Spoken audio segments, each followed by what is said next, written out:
My daughter Rebecca gave me 15 hours to leave my own home. Her voice was sharp, cold, and final, like the slam of a judge's gavel. Her eyes, hardened by greed, swept across the $12 million waterfront estate I had built with her mother, and saw nothing but a prize to be claimed. She thought my grief had made me feeble, a tired old man too broken to resist. She had no idea that beneath the weight of sorrow I carried, I was still the same man who had quietly built a fortune of $72 million. I looked at her, and instead of anger, I let a weary smile tug at my lips, one that she mistook for surrender. I told her I would be gone by morning. What she didn't know was that those hours she thought were mine to leave were hers to burn, and by the time the sun rose again, her entire world would be set aflame. Before I begin, please subscribe to the channel and tell me in the comments where in the world you're listening from. The sound of the Atlantic Ocean outside was steady, a rhythm that had been the heartbeat of my life with my wife, Elena, for more than 3 decades. Now it was nothing more than a cruel reminder that she was gone. I sat in the old armchair she had chosen, its worn leather still holding the faintest trace of her perfume. 6 months had passed since she died, and the silence in the house pressed on my chest like a weight I couldn't lift. Every room whispered her absence. Every wall echoed her laughter that was now only memory. That silence shattered when the front door swung open without a knock. Rebecca entered first, her heels clicking across the marble floor, her figure wrapped in designer fabric that couldn't hide the venom in her stride. At 40, she moved with the entitlement of a spoiled child who had never been told no. Behind her, her husband Eric followed, smugness radiating from him like a cheap cologne. They didn't greet me. They didn't even look okay at me as their father or father-in-law. They walked through the living room like investors surveying a property, their eyes cataloging each painting, each piece of furniture, every corner Elena and I had filled with love. Rebecca stopped directly in front of me, her shadow cutting me off from the fading evening light. She dropped a thick envelope onto the oak coffee table. The sound of it hitting the polished surface echoed with the weight of betrayal. "Dad," she said, her tone void of warmth, "I need you to sign these." Through the plastic cover, I could see the bold letters, "Deed transfer." My eyes lifted slowly back to her face, searching for a trace of the daughter I had raised, the child who once clung to my hand on stormy nights, begging me not to let go, but that child was gone. "What is this, Rebecca?" I asked, my voice barely steady. "It's the house," she replied, like she was explaining to a fool. "You don't need it anymore. Mom's gone. You should be practical. This estate should belong to us." The words cut sharper than any blade. This wasn't a request. It was a demand, wrapped in cruelty and disguised as reason. Eric, ever the parasite, stepped closer as if to support her claim, but the glint in his eyes was not one of concern. It was hunger. "It makes sense, James," he said smoothly, my name rolling off his tongue like oil. "Think of the upkeep. This house needs a younger family, someone who can make it vibrant again. You don't want to spend your last years rattling around in empty halls. Let us take this burden off your hands." Burden. That was the word he used. As though Elena's laughter that still lingered in these walls was a weight. As though the years of love and sacrifice that had built this place meant nothing more than a financial liability. My hand trembled slightly as I reached for the envelope, but I didn't open it. I stared at Rebecca, my only child, the one I once carried on my shoulders along this very shoreline, as she squealed with delight at the crashing waves. Now she looked down at me with the gaze of a stranger. "No," I whispered, my voice frayed but resolute. Her face hardened, erasing the last remnants of the little girl I once knew. "This isn't up for debate, Dad," she snapped, each word a lash across my soul. "Eric and I have plans for this property. You're standing in the way of our future." Her future. I blinked, and for a fleeting moment the lines of her face blurred, and I saw her as a child again, running barefoot through the sand, laughing as Elena and I chased after her. That pure, innocent joy had been replaced by something twisted, something dark. Where had that child gone? When had she been replaced by this cold, calculating woman? "Rebecca, please," I tried again, my voice cracking under the weight of my grief. "This was our home. Your mother loved this place more than anything on earth." "Mother is dead," she said sharply, each syllable a dart aimed at my heart. "Clinging to her memory won't pay the bills. This house is wasted on you." I placed a hand on my shoulder in a mock gesture of comfort, his touch heavy, suffocating. "Don't make this harder than it has to be, James," he murmured. We're trying to help you settle your affairs. Think of this as us taking care of you. Care. That was the word he chose, as if pushing me out of my own home was an act of kindness. My silence seemed to frustrate Rebecca more than anything I could have said. She stepped closer, her eyes like shards of ice, her voice dropping to a menacing hiss. You have 15 hours. Be out by 9 tomorrow morning. If you're still here, if those papers aren't signed, my lawyer will file to have you declared mentally incompetent. Don't test me. The final betrayal settled over me like a shroud. They didn't just want the property. They wanted everything, my name, my freedom, my very identity. And in that moment, staring at my daughter's cold eyes, the sorrow in me began to burn away, replaced by something far stronger. I let my shoulders sag, the picture of defeat she wanted to see. But inside my chest, a storm had begun to churn. Rebecca mistook my silence for surrender, and Eric smirked as if the battle was already won. They didn't know that I was only slipping into the role they expected of me, a tired, broken old man who could be shoved aside like an outdated piece of furniture. Rebecca's patience snapped. She jabbed a finger toward my face, her nails sharp enough to leave a mark if she had pressed closer. Don't you understand? You're in my way, she hissed. This house, your money, all of it. It belongs to me now. You've lived your life, Dad. It's time you step aside and let us have ours. The words landed like blows. For a moment, I couldn't breathe. This wasn't the daughter I raised. This was someone else entirely, someone who looked like her, sounded like her, but whose heart had been consumed by greed. Eric leaned back against the marble counter with his arms folded, watching me with that smug grin. She's right, he said. We've waited long enough. It's time the torch is passed. And let's be honest, James, you can't handle things anymore. The world's moving too fast for you. You don't want to spend your final years fighting battles you can't win. I closed my eyes, but not to surrender. No, I closed them to shield myself from the present long enough to remember the past. I saw Rebecca at 7 years old, sitting on my shoulders as I waded through the waves outside this very house. Her laughter had rung out like music, her small hands tangled in my hair as she shouted, "Higher, Daddy, higher." That memory was so vivid it pierced through me like glass. I opened my eyes again, only to see the stranger she had become standing before me, erasing every trace of that little girl. "Rebecca," I said quietly, my voice raw, "this home is your mother's legacy. Every corner of it holds her spirit. How can you ask me to give that away?" Her lips curled into something cruel. "Mother isn't here to stop me," she said coldly. "You can cling to ghosts if you want, but I won't. I'm being practical. This property will be the foundation of my future, and you're either with us or you're gone." Eric stepped forward again, lowering his voice as though he were fearing mercy. "Don't fight it, James. It'll only end badly for you. Sign the papers. Make this easy." Easy. That's what they wanted. To take the life I had built, to erase me, with the stroke of a pen. But as I sat there in silence, something inside me shifted. The grief that had crushed me for months receded, and in its place grew a cold, sharp clarity. They thought they had cornered me, but they had no idea who they were dealing with. I lowered my gaze, letting them see what they wanted to see. My hand brushed against my temple as if the weight of it all was too much to bear, and I sighed heavily. To them, I must have looked like a weary man finally caving under pressure, too tired to keep fighting. Rebecca's lips curled into a triumphant smile, and Eric's eyes gleamed with that same self-satisfied arrogance. They believed the war was already won. "All right," I whispered, letting my voice crack the way they expected. I'll pack a few things tonight." Rebecca straightened, relief and victory flashing across her face. "Good," she said, her voice brisk, efficient, already moving to the next step. "It's for the best, Dad. You'll see." She patted my arm with a shocking lack of sincerity, like a stranger consoling someone they didn't care about. Eric exchanged a smirk with her, then slipped an arm around her shoulders, as if to mark their victory as something intimate, shared only between them. "Come on," he said. "Let's go enjoy the view. Tomorrow everything changes." They didn't head for the front door.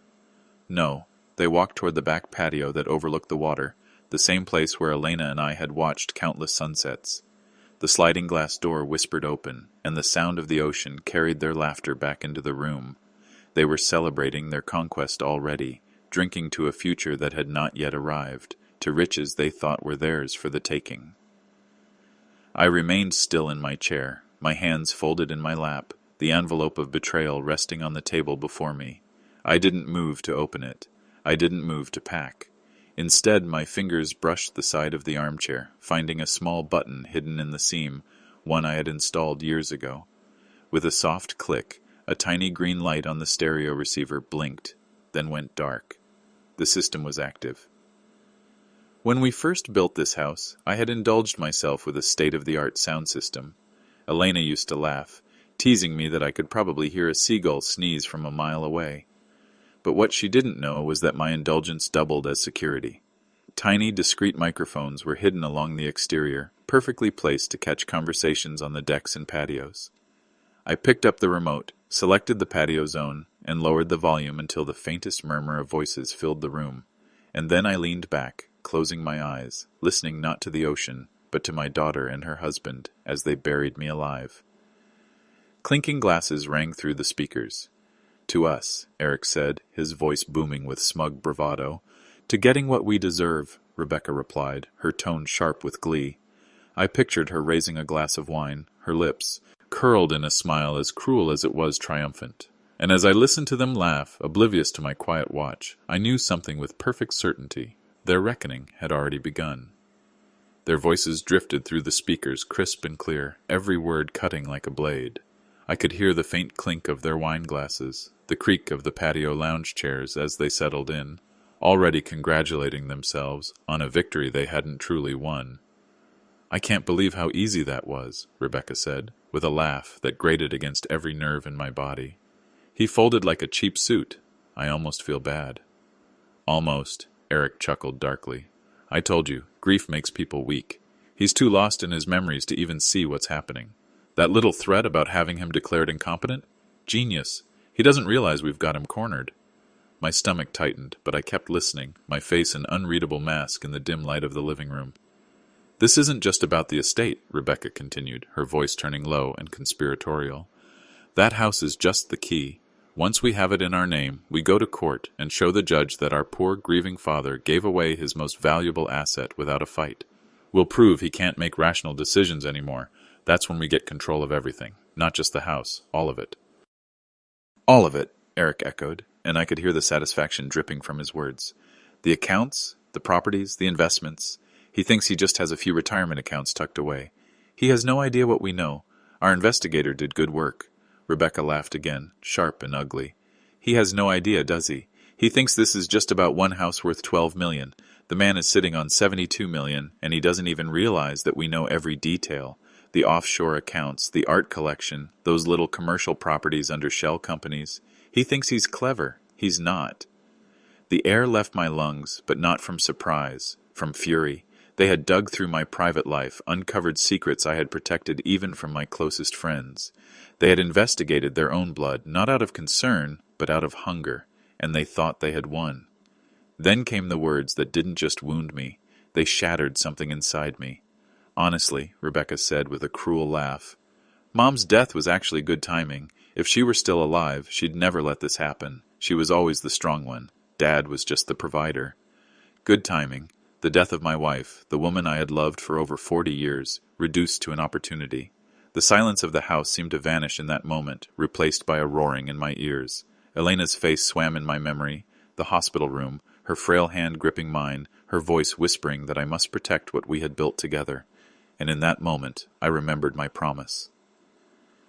Elena's voice echoed in my memory, fragile yet firm, spoken in those final days when she knew her time was short.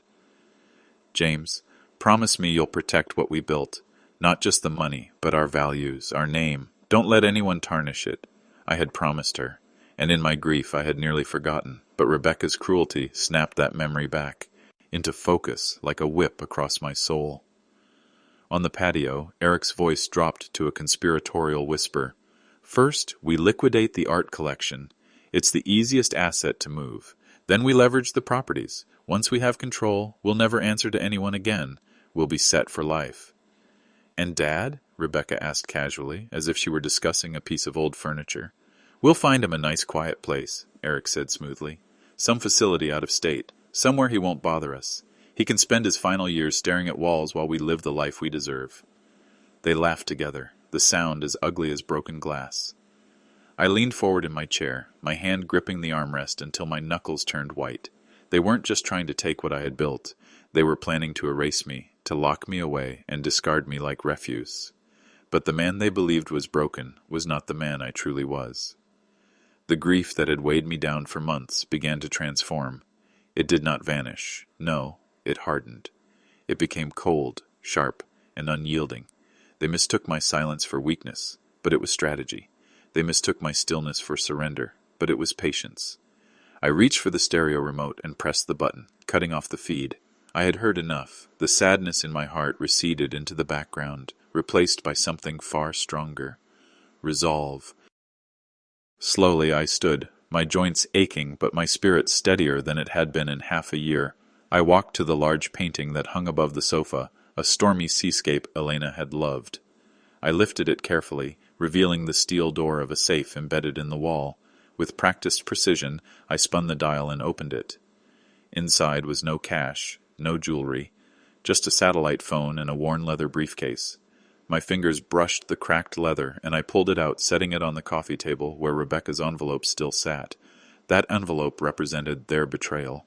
The briefcase represented my revenge. The James Whittaker they thought they knew, the grieving husband, the fragile father, was gone.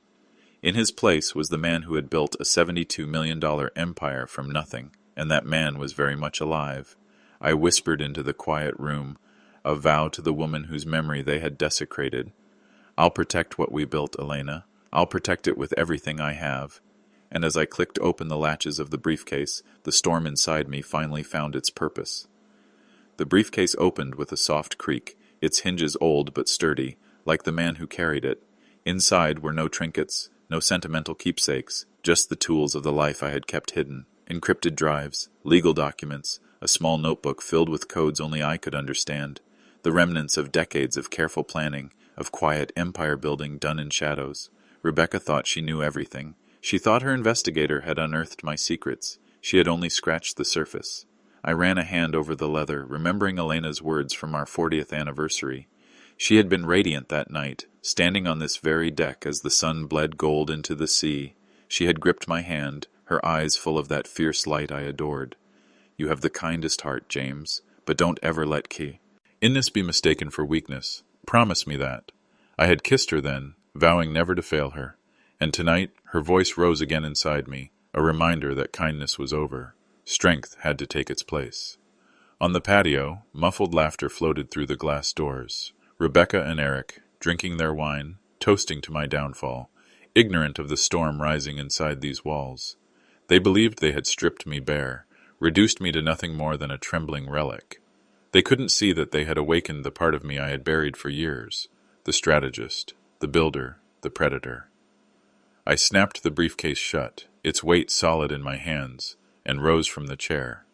The house that had once been a sanctuary now felt like a battlefield, each memory sharpened into a weapon. I walked slowly through the rooms, my footsteps echoing against the marble, my eyes sweeping across the photographs on the walls. Rebecca as a child in Elena's arms, birthday candles glowing in her wide eyes, vacations filled with laughter and warmth. I lingered on each one, not with sorrow, but with a growing clarity. That child was gone. What stood outside on the patio was a stranger who bore her face, but none of her soul. I paused at the mantel, staring at a silver-framed picture of Elena, taken on our last trip before her illness consumed her. She was smiling at me, her hair catching the sunlight, her hand resting gently on mine. I pressed my fingers against the cool glass of the frame. "I will not fail you," I whispered. "I will not let her destroy what we built." When I turned away, the weakness I had carried for months stayed behind with that picture.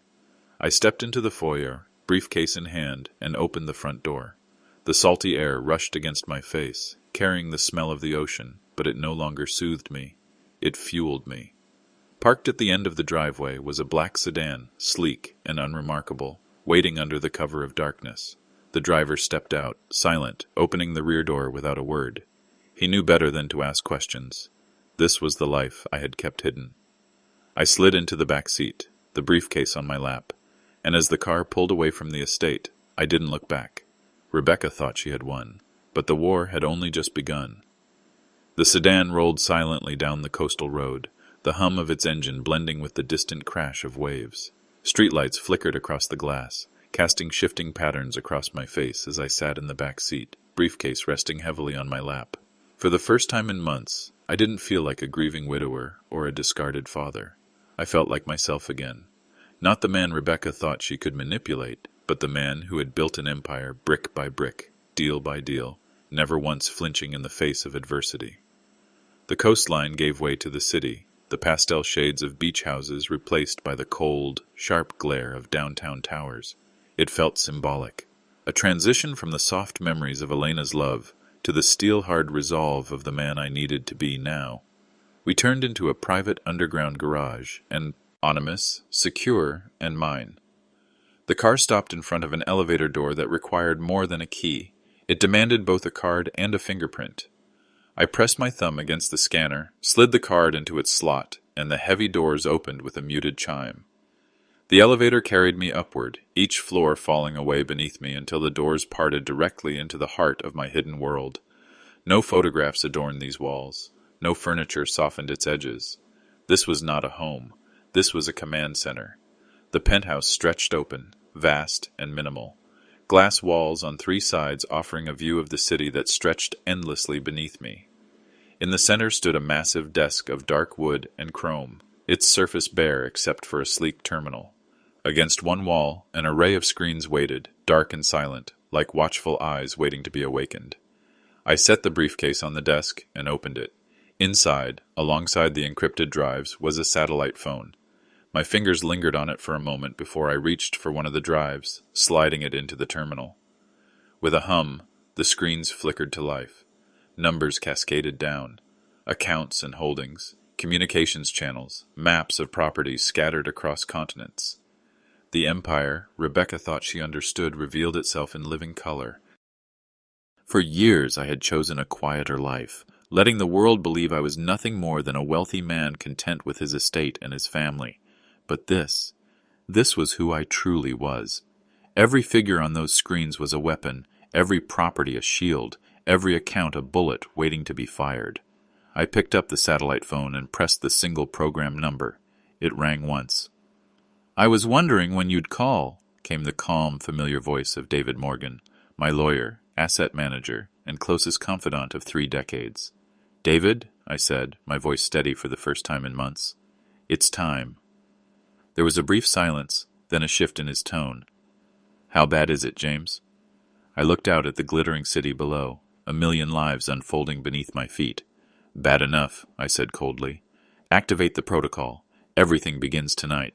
There was no hesitation on David's end. He had always been a man of action, the architect behind the labyrinth that hid my fortune in plain sight. I heard the faint clicking of keys, the shuffle of papers. "Understood," he said, his voice firm now, stripped of any personal warmth. "The protocol is active. All non-essential assets are being liquidated. Accounts are being shifted to encrypted channels. What is our primary objective?"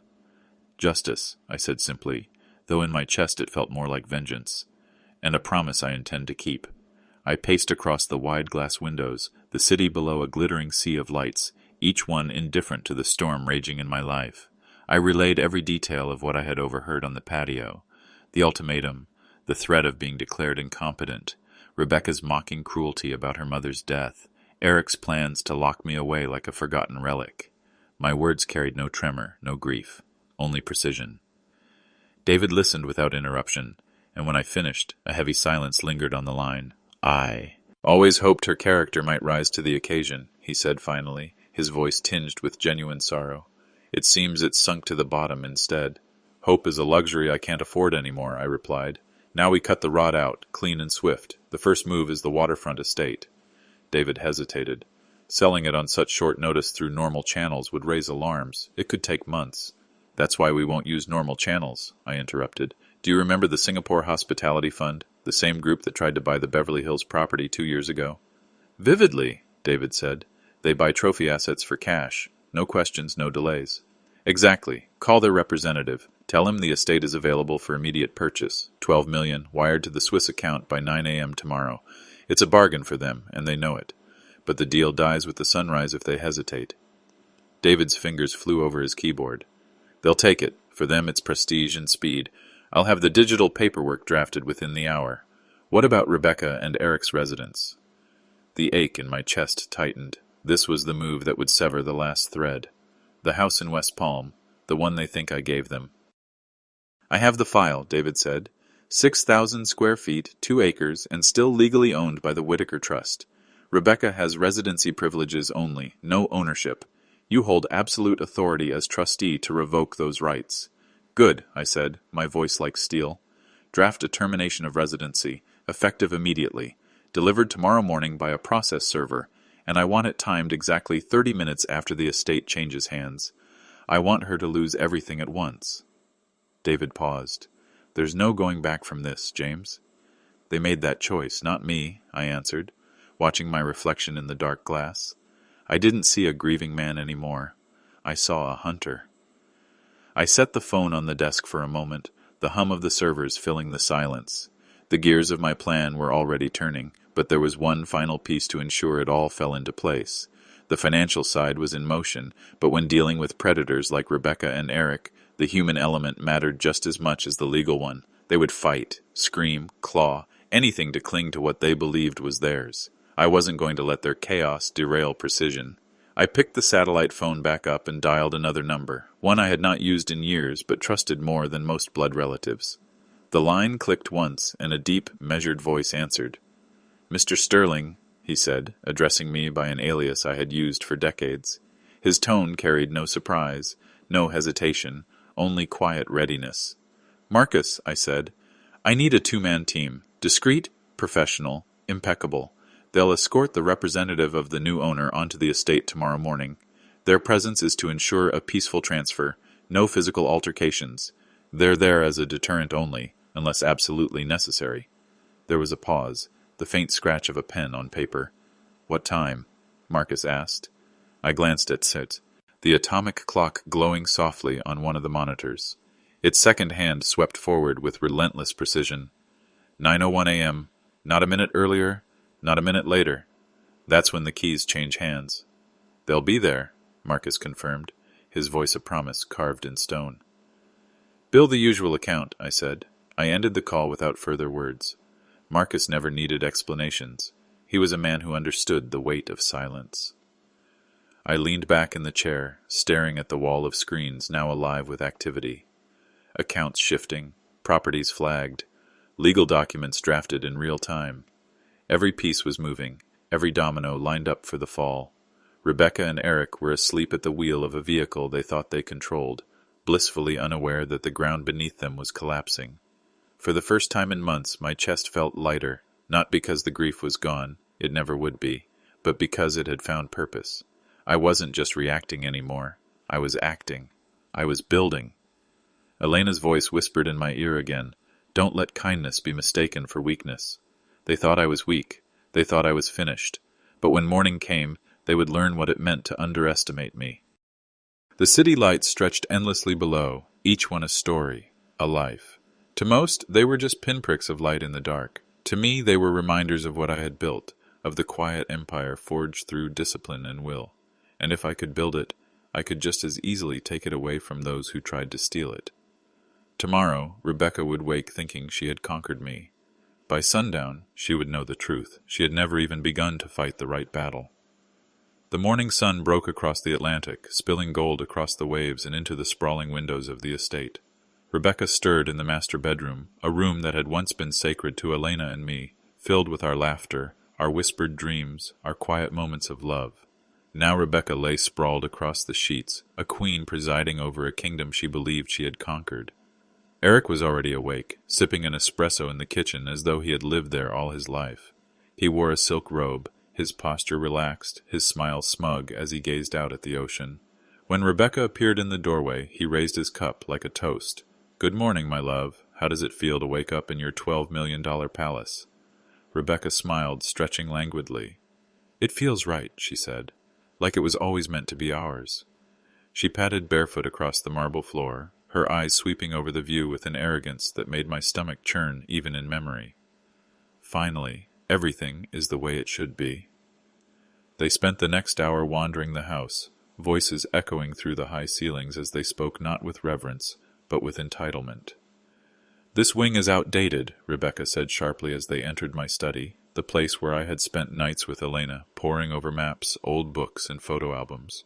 "Tear it all down. I want a gym here. Floor-to-ceiling mirrors, the works." Eric nodded, dead, pulling out his phone. "We'll call Daniel today. He can start drawing up designs immediately." He tapped a few buttons and grinned. "Phase 1 of the renovation starts this week." "And the art," Rebecca added with a disdainful wave toward the living room. "All of it goes. It's so drab. I want something bold, modern. No more of Dad's depressing old taste." She was talking about Elena's collection, each painting chosen with care, each piece carrying a memory. They were not just decorations, they were fragments of her soul, and now Rebecca dismissed them as trash to be replaced. "And the patio furniture?" Eric chimed in with a sneer. "Looks like something from a retirement home. Burn it." They laughed, their voices reverberating through the house like a desecration, tearing down everything sacred, one cruel word at a time. They weren't caretakers of a legacy, they were looters, dismantling history to build their own hollow monument. Outside, the waves crashed against the shore, a steady rhythm indifferent to their arrogance. They believed the tide would never turn, that their triumph was permanent. But across the city, in a steel and glass tower high above the streets, I sat with a cup of black coffee, watching the minutes tick down. I wasn't grieving anymore. I wasn't broken. I was at war. And by the time the clock struck 9, Rebecca and Eric's empire of arrogance would begin to crumble. By 8:15 that morning, the first domino had already fallen. In my penthouse command center, the monitors glowed with confirmation. The wire transfer from Singapore had cleared. $12 million now sat quietly in the Swiss account, untouchable, discreet. On another screen, the digital title transfer was finalized. The estate no longer bore my name. It now belonged to a faceless corporation across the sea. Rebecca and Eric thought they had conquered a kingdom, but they were already trespassers in a house that was no longer theirs.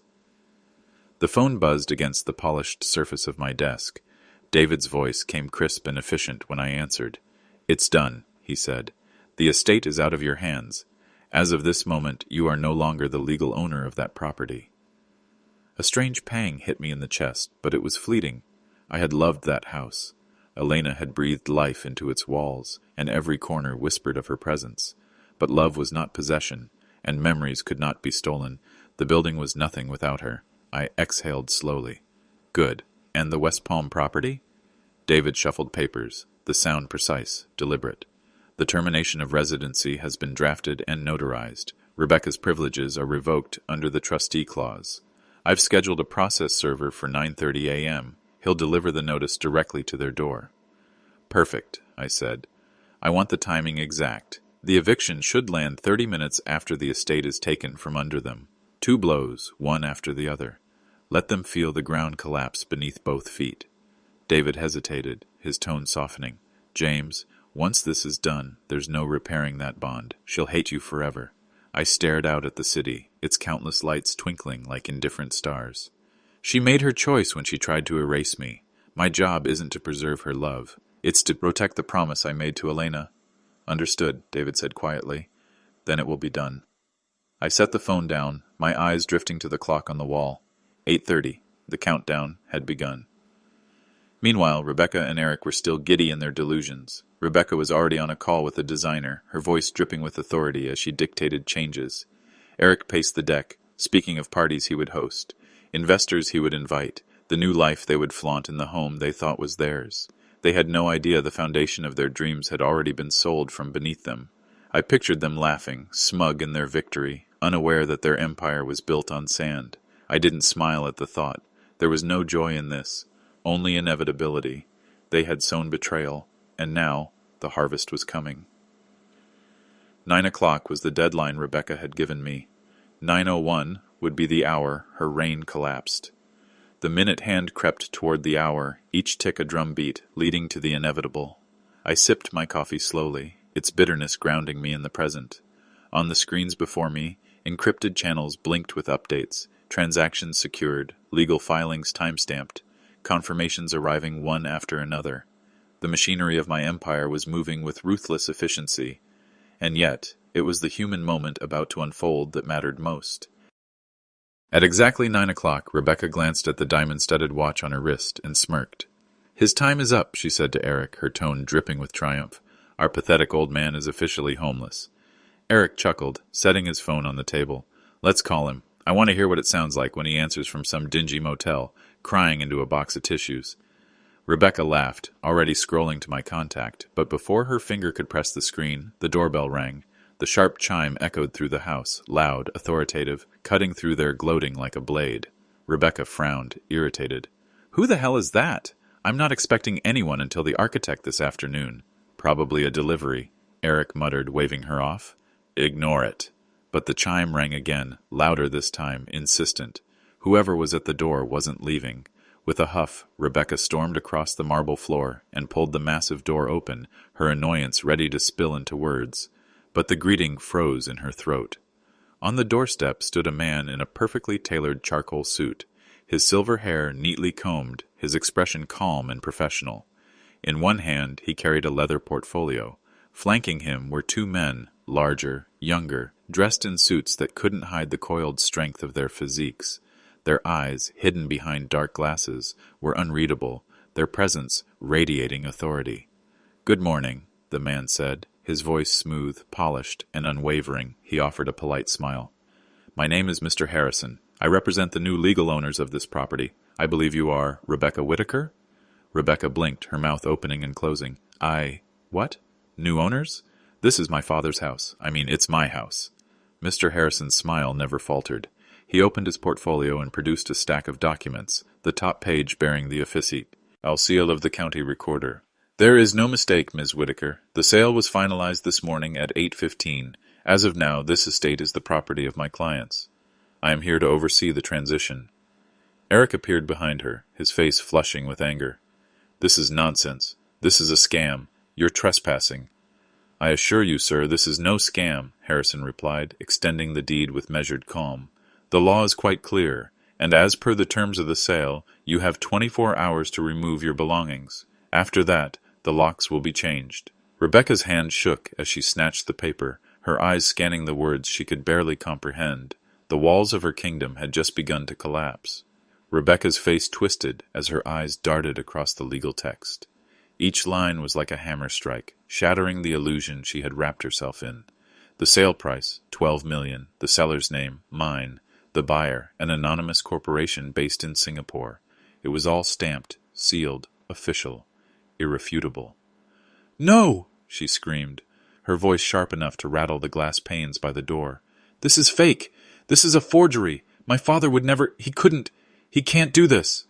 She spun on the guards, her fury spilling over. "Get out! You're trespassing on my property!"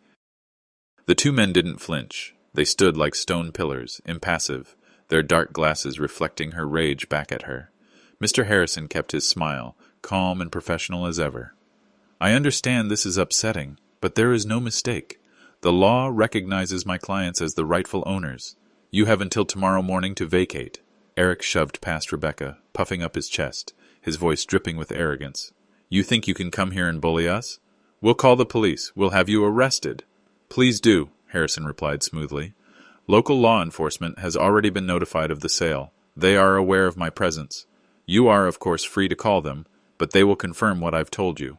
Eric faltered for a moment, his bravado cracking.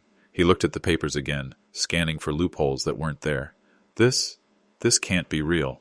But it was real, and as I sat in my penthouse, coffee cooling in my hand, I listened to the chaos unfold through the feed Marcus's men had discreetly activated.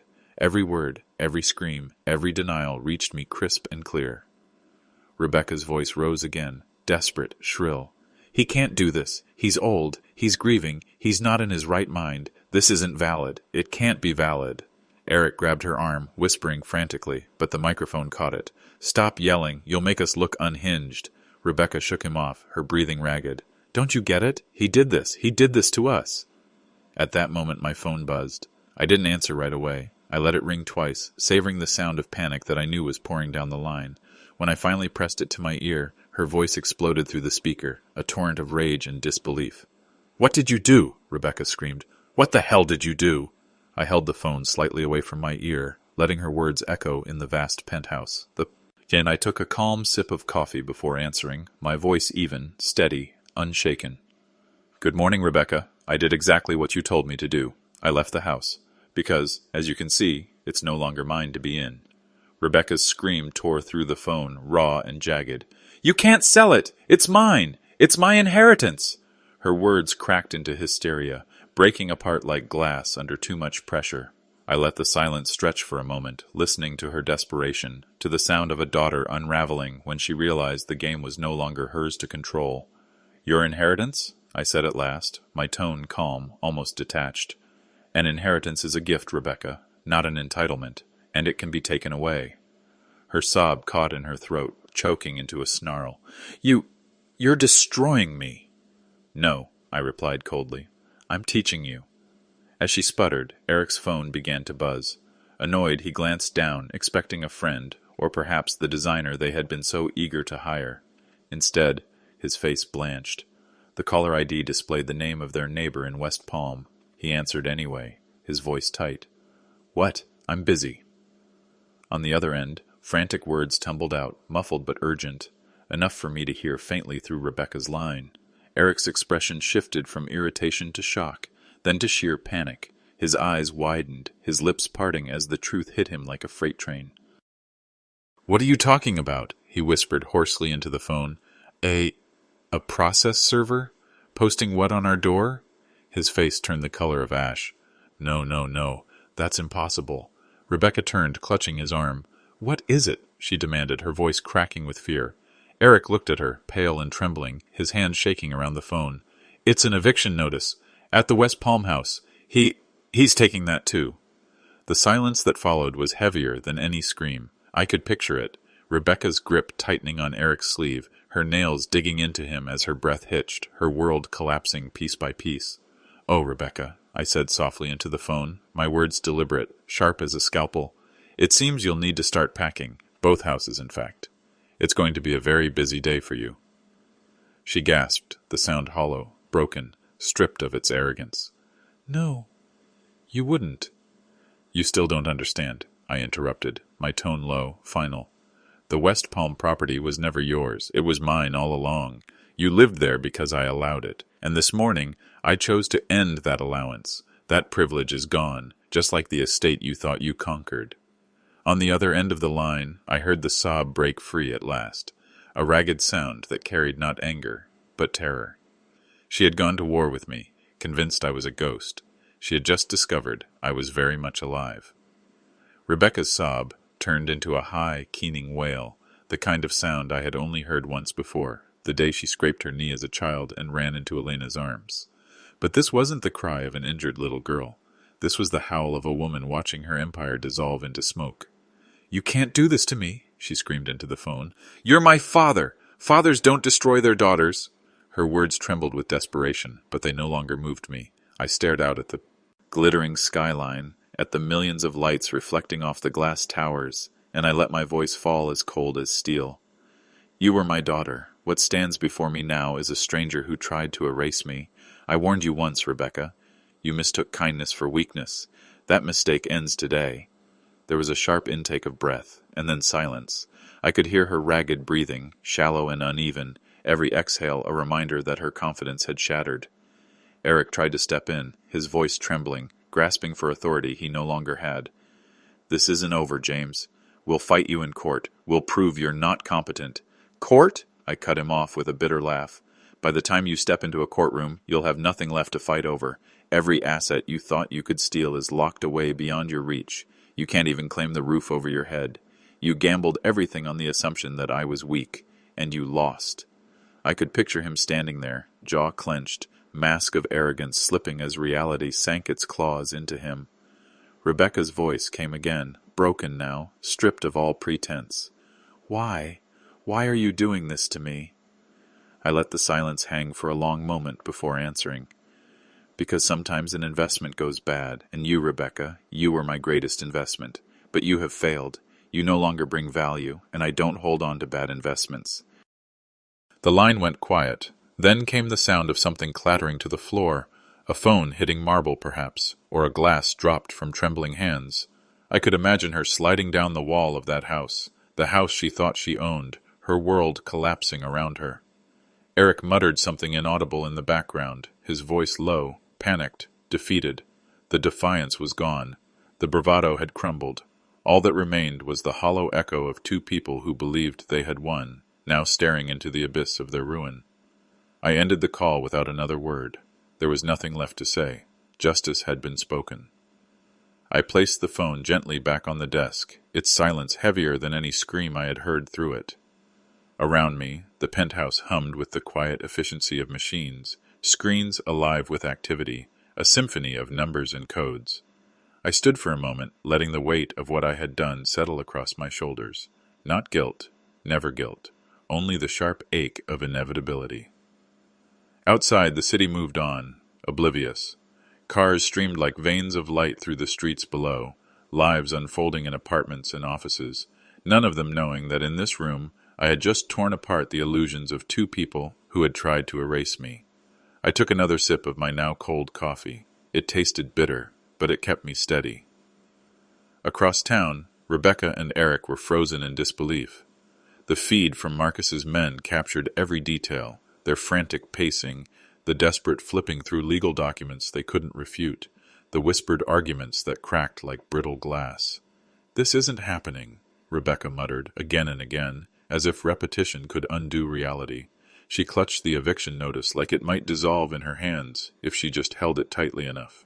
Her eyes darted around the house, not with affection, but with panic. Each piece of furniture, each painting, each corner that she had once claimed now glared back at her as a possession slipping out of reach. Eric tried to rally. He puffed out his chest, spoke of lawyers, of challenges, of revenge. But even in his voice, I could hear the cracks. He knew as well as I did that they had no ground left to stand on. The estate was gone. The trust revoked their privileges. The walls were closing in. From my vantage point high above the city, I wasn't celebrating. There was no smile of triumph on my lips. Only a grim stillness. This wasn't victory. This was surgery, cutting away a cancer that had grown unchecked for too long. Elena's voice whispered again in the back of my mind, reminding me of the promise I had made. Protect what we built. I had done that, but the cost was higher than I ever imagined. I leaned against the glass wall, my reflection staring back at me. I didn't see the grieving widower anymore. That man had died with Elena. What stared back at me was something else. A predator in a tailored suit. A man who had traded sorrow for steel. 9:30 was approaching. Soon the process server would arrive at West Palm. When that notice landed in their hands, the last thread of their illusion would snap. They would have nothing left to cling to. And when that happened, they would finally understand what it meant to cross me.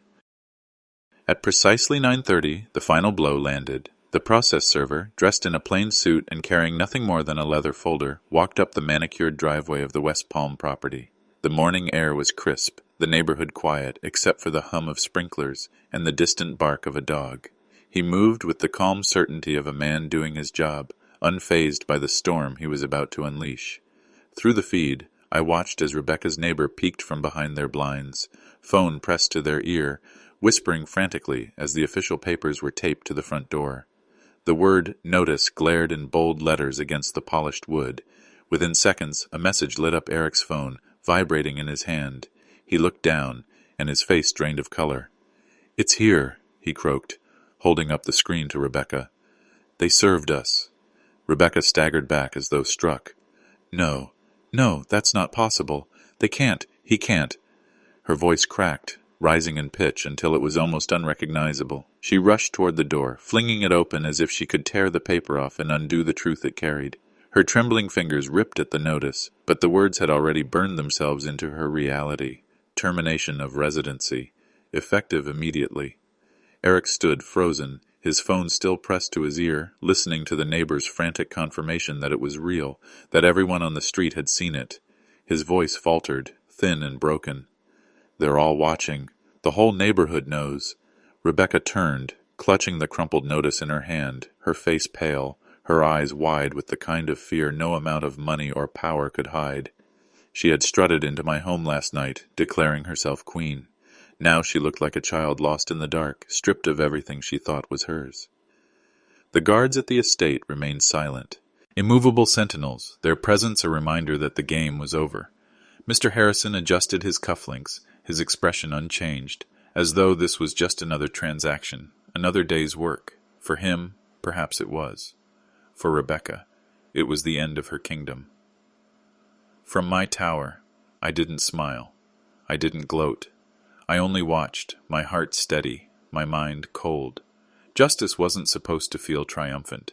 It was supposed to feel final. Rebecca's voice carried faintly through the feed, a broken whisper this time. He destroyed us, Eric. He destroyed everything. No, I thought, watching her crumble. You destroyed yourself the moment you mistook love for weakness, the moment you believed greed was stronger than blood.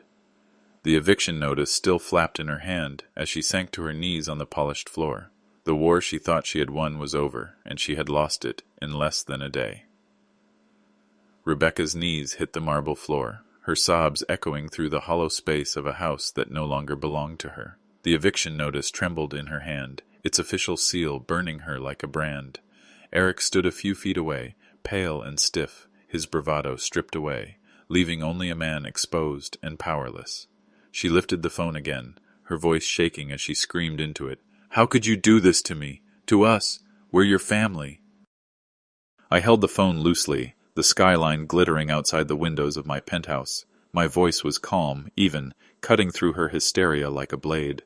Family? Family doesn't threaten to lock me away in some institution. Family doesn't dig through my private life to find what they can steal. Family doesn't look at the death of their mother and call it good timing. You stopped being my family the moment you decided to erase me. Her breath hitched, a sob breaking in her throat. I didn't mean it, You meant every word, I interrupted.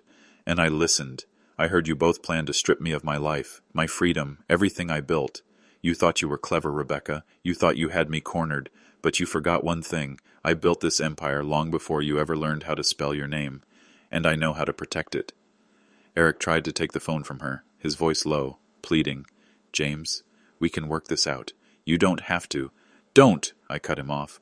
"Don't insult me with weak bargains. You were ready to throw me in a facility and bury me alive while you lived off what Elena and I built with our blood and sweat. You called that love? You called that care? No, Eric. That was greed, plain and simple, and greed always loses." There was silence on the line for a long moment, punctuated only by Rebecca's uneven sobs. Then I spoke again, my voice quieter, but sharper than it had ever been. "You were my greatest investment, Rebecca. My legacy wasn't in the houses or the money, it was in you. But investments can sour, and when they do, you cut your losses. You don't hold on to what drags you down. You were my investment, and you've gone bad." A broken sound spilled from her lips, not a scream, not even words, but a guttural cry of defeat. It was the sound of someone realizing too late that their throne was made of sand, and the tide had already washed it away. I didn't wait for her to respond. I pressed the button, ending the call, and the line went dead.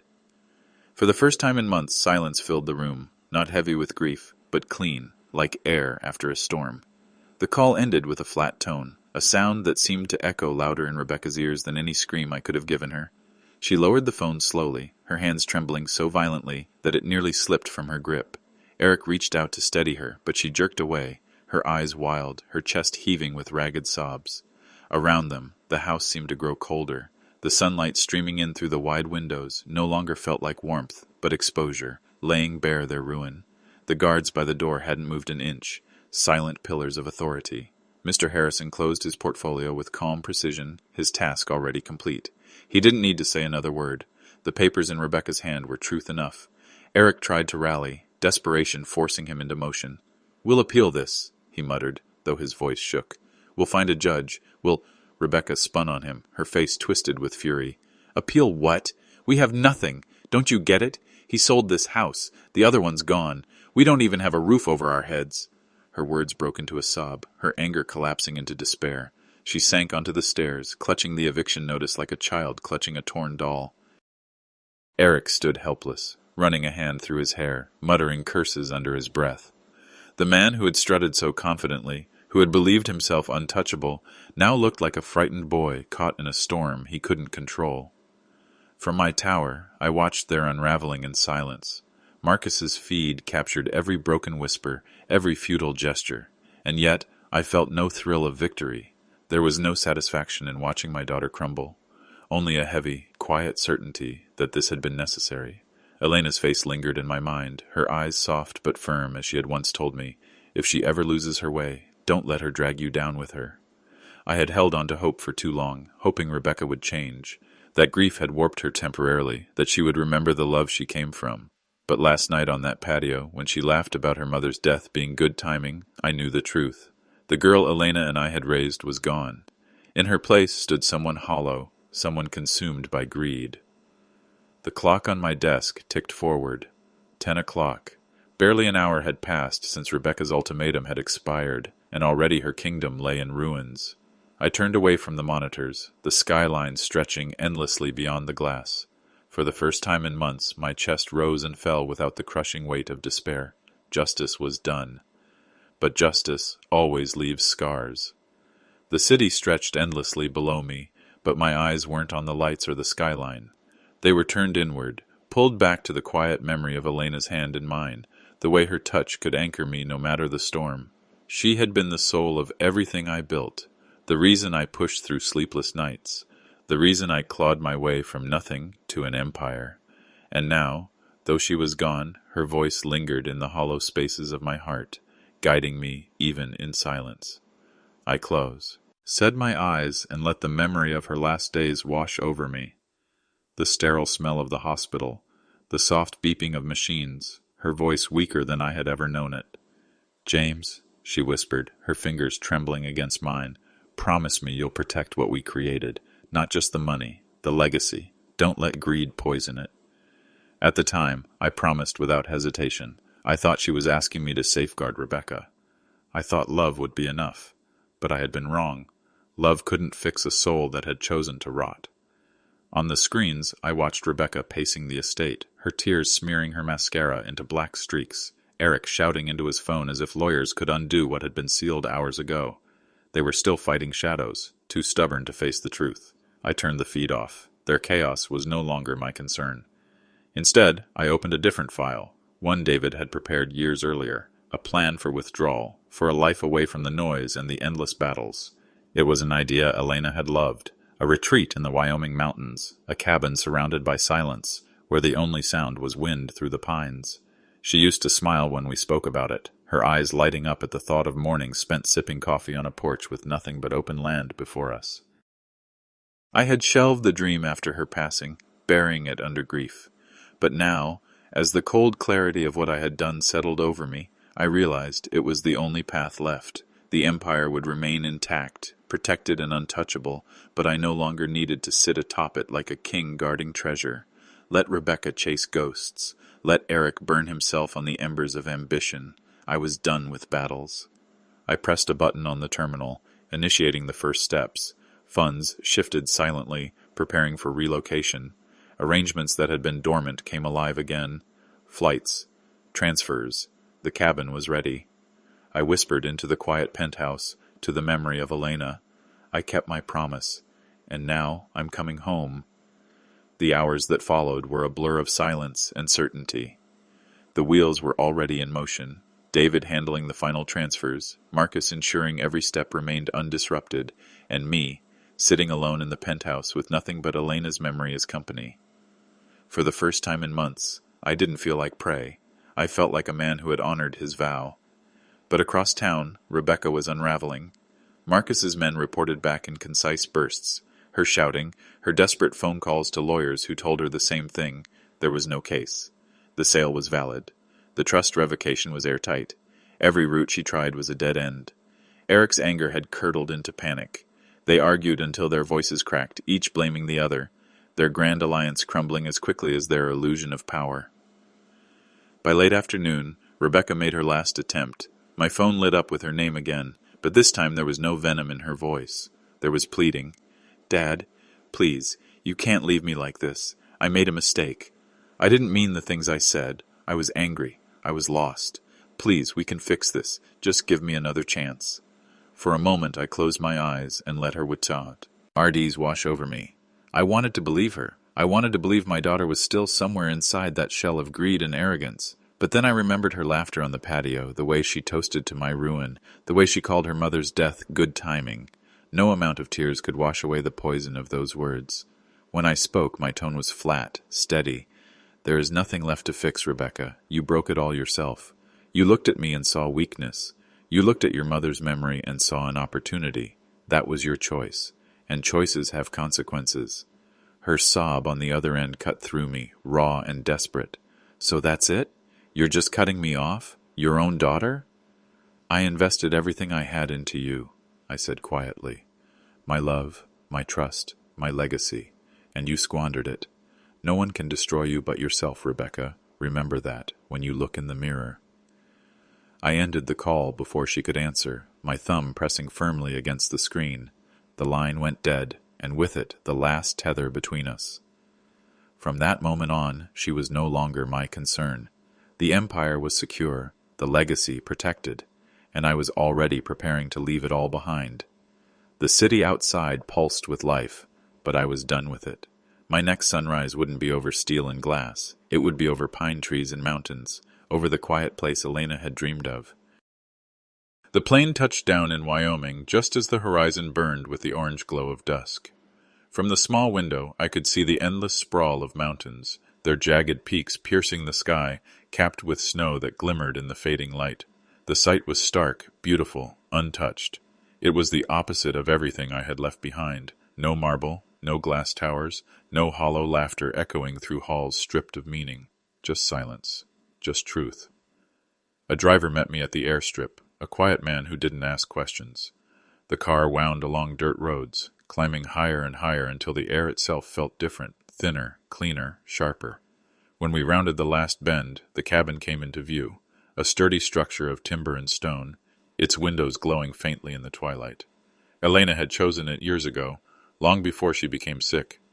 One day, she'd said with that smile of hers, this will be our escape, just you, me, and the mountains.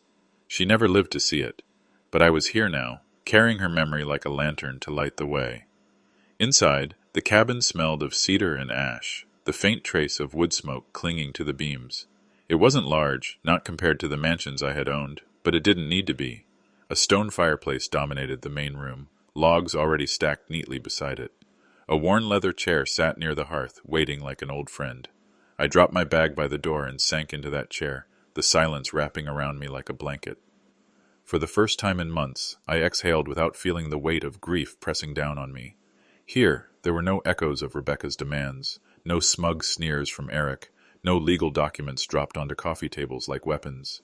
Here, there was only the steady crackle of a fire as I lit the first match, watching flames catch and dance. David had ensured everything was settled. The accounts were seats. Cure, the properties locked, the empire untouchable. A charitable foundation now bore Elena's name, funded by a portion of the fortune. It would build schools, fund scholarships, give children the opportunities Rebecca had squandered. That was the legacy Elena would have wanted. Not greed, not arrogance, but hope. As I sat there, flames warming my hands, I realized that vengeance had never been the true endgame. It was protection. It was the fulfillment of a promise made to a woman whose love had been my compass, and now that it was complete, I could finally rest. The mountains outside stood eternal, indifferent to the dramas of men, but in their silence, I found peace, and in that peace, I finally found Elena again. Morning broke over the mountains in hues of gold and rose, the kind of sunrise that seemed painted by a hand far greater than mine. I stood on the porch of the cabin, coffee steaming in my hand, the crisp air filling my lungs with a purity I hadn't felt in years. The world was silent except for the rustle of pine trees and the distant call of an eagle circling above. There was no shouting, no betrayal, no greedy voices demanding more, only quiet, only truth. I thought of Rebecca, though not with anger anymore. Anger had burned itself out, leaving only a cold ache where love used to be. She had chosen her path, and that path had ended in ruin. Perhaps one day she would learn from it, perhaps not, but her fate was no longer my burden to carry. I had done what I had to do. I had honored Elena's memory, protected what we had built together, and cut away the cancer of betrayal before it consumed everything. The cabin behind me was simple but alive. The fire crackled softly, the shelves were lined with Elena's favorite books that I had brought here, and on the mantel above the hearth sat her photograph. She was smiling in it, her eyes bright, her spirit as fierce as ever. I raised my cup toward her picture, a silent toast. I kept my promise, my love, I whispered. I protected it all, and now I will live the way we dreamed. My wealth no longer felt like a fortress to guard or a prize to flaunt. It was simply a tool. A portion of it was already flowing into Elena's foundation, funding scholarships for children who had nothing, building schools in places that had been forgotten. That was what our empire had always been meant for, not to spoil one child until greed rotted her soul, but to give hope to many. I leaned against the wooden railing, the sun climbing higher, casting long beams of light across the valley. For the first time since Elena's passing, I didn't feel crushed by her absence. I felt her presence in the wind, in the trees, in the quiet strength of the mountains that now sheltered me. Justice had been delivered, betrayal had been answered, but more importantly, peace had returned. And in that peace, I found not just survival, but purpose. As I finished the last sip of my coffee, I thought about all the people who would hear this story. People who, like me, had been betrayed, underestimated, or pushed aside. People who needed to remember that love is not weakness and kindness is not surrender. So I leave you with this. Protect what matters, honor your promises, and never let greed define your worth. Tell me in the comments what lesson you take from this story, and don't forget to subscribe for more tales of justice, betrayal, and redemption. Because sometimes the sweetest revenge is simply living well.